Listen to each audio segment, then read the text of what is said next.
Hi friends, welcome back to Chaitra's kitchen and blogs. అందరూ ఎలా ఉన్నారు? మేమైతే చాలా బాగున్నాం. టుడే వీడియో వచ్చేసి బాంబే నుంచి నిఖిల్ భయ్య అయితే చేపలు పంపించాడు.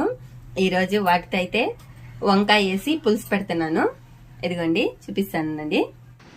బాంబే నుంచి తెచ్చిన ఎండు చేపలు, వీటిని ముక్కలుగా చేసుకుని నీట్గా ఉన్నాయి. వేడి నీళ్ళలో కడిగేసుకుంటే కూరలో సరిపోతుంది. వీటికి కావాల్సిన పదార్థాలు: టమాటా, ఎర్రగడ్డ, కరివేపాకు, కొత్తిమీర, తెల్లగడ్డ, పచ్చిమిర్చి, మామిడికాయ, అలాగే చింతపండు, వంకాయలు. మన నెల్లూరు స్టైల్లో ఎండు చేప వంకాయ పులుసు ఎలా తయారు చేయాలో చూద్దామండి. నూనె పోసుకొని ఆవాలు వేసి, ఆవాలు వేగిన తర్వాత పచ్చిమిర్చి, అలాగే తెల్లగడ్డ, ఇందులో కొద్దిగా మెంతులు, కొంచెం జీలకర్ర వేసుకొని ఫ్రై అయిన తర్వాత ఆనియన్స్ అయితే కట్ చేసి వేసుకోవాలి.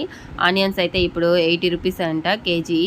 ఆనియన్స్ వేగిన తర్వాత కరివేపాకు అలాగే టమాటాలు వేసుకొని బాగా ఫ్రై చేసుకోవాలి. ఇవి ఫ్రై అయిన తర్వాత ఇందులో వచ్చేసి ఉప్పు, పసుపు, కారం వేసుకొని కొద్దిగా ఫ్రై చేసుకోవాలి. అలాగే వంకాయలను అయితే కట్ చేసి వేసుకోవాలి.